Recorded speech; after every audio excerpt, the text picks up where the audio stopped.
সালামু আলাইকুম রহমতুল্লাহ। আমি আমার ভিডিওতে বলেছি যে তারেক রহমান সাহেবের কোনো কোনো ধরনের চাকরির অভিজ্ঞতা নাই বা কোনো ধরনের কোনো কিছুর অভিজ্ঞতা নাই। উনি জীবনে কখনো জব করেন না। উনি উনি রাষ্ট্র কীভাবে পরিচালনা করবেন। তো অনেকে কমেন্ট করেছেন যে রাষ্ট্র পরিচালনা করতে এই চাকরির অভিজ্ঞতা লাগে না। আবার অনেকে বলছেন যে ওনার তো আশেপাশে সেক্রেটারি থাকবেন, ওই সেক্রেটারিরা দেশ ওনাকে হেল্প করবেন।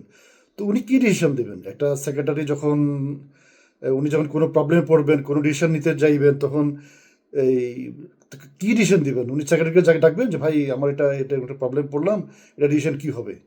ওই আপনার ব্যারিস্টার অ্যাডভোকেট আব্দুর রাজ্জাক সাহেব বলেছিলেন যে মমতাজ যখন একজন ব্রিগেডিয়ার জেনারেলের সাথে কথা বলে তখন সে কী কথা বলে, মানে কোন সাবজেক্টে কথা বলে, কোন টপিক্সে কথা বলে। তারপর উনি যখন একজন জজের সাথে বসেন মমতাজ, উনি তখন কী কথা বলেন, মানে কোন সাবজেক্টে কথা বলেন, কি কি আলাপ আলোচনা হয়, মানে বুকটা ফাইটটা যায় এরকম কিছু একটা।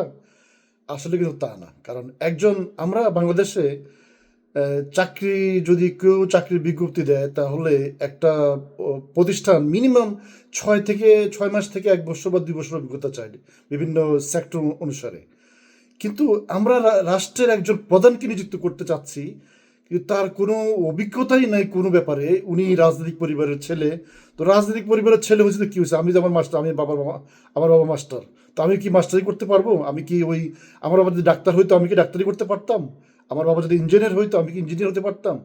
আরে ভাই, একটা বেকার ছেলের কাছে বাংলাদেশে একটা মেয়ে বিয়ে দিতে চায় না। আমি, আপনি, আমার বোন, আপনার বোন, আপনার মেয়ে, আমার মেয়ে একটা বেকার ছেলের কাছে বিয়ে দিতে চাই না।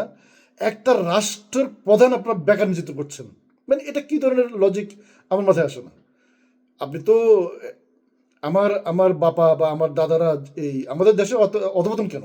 কারণ আমার বাবা বা আমার দাদা সঠিকভাবে লোক এই আমাদের দেশের কর্ণধারকে মানে বাংলাদেশের পিতাকে ঠিকভাবে নির্বাচিত করতে পারেন নাই। আমার দাদাও পারেন নাই। এই জন্য সব চোর চোরটা আবির্ভাব হয়েছিল।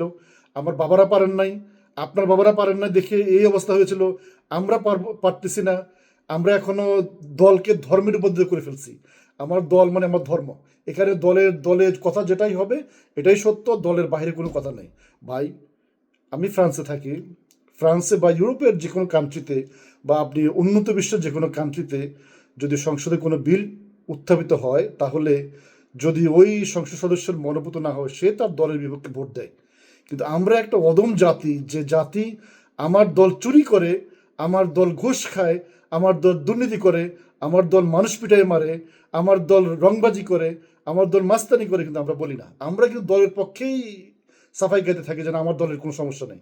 আমাদের কিন্তু এটার জন্য তো আপনাকে আল্লাহর কাছে জব দিতে করতে হবে।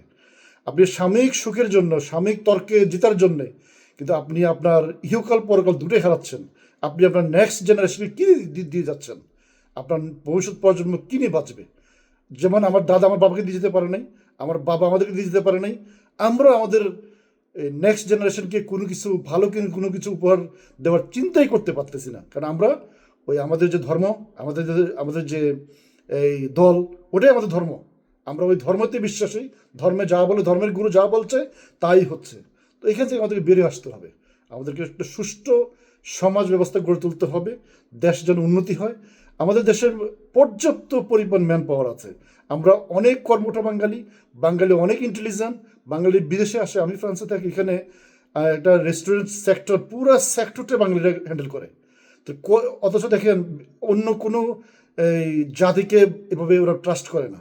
বাঙালিরা অনেক কর্মঠ এখানে, এবং ওনারা বাঙালিরা আমরা যারা কাজ করি এখানে অনেক প্রশংসা আমাদের ওই ফরাসিদের কাছে, যে বাঙালিরা কোনো কাজে ফাঁকি দেয় না, বাঙালিরা সিনসিয়ার, ওবিডিয়েন্ট এবং অনেক কর্মঠ। তো এই জিনিসটা ভাই আমরা তো জানি, পারি। শুধু আমাদের দরকার একজন নেতা নির্বাচিত করার। ওই নেতাটা ভালো হইলেই দেশটা দেখবে সুন্দর হয়ে যাচ্ছে, দেশের উন্নতি হচ্ছে। কে না চায় নিজের দেশের উন্নতি হইতে? কে চায় বিদেশে পড়ে থাকতে, বিদেশে এসে অন্যের গোলামি করতে? আমরাও চাই আমাদের দেশে আমরাও ভালোভাবে জীবনযাপন করি। ধন্যবাদ ভাই, যদি ভালো লাগে ভিডিওটা শেয়ার দিবেন, আর কমেন্টস আশা করছি ইনশাল্লাহ। ভালো ভালো কমেন্টস থাকলে ইনশাল্লাহ পরবর্তীতে আবার ভিডিও বানানোর জন্য উৎসাহিত বোধ করবো। সালামু আলাইকুম রহমতুল্লাহ।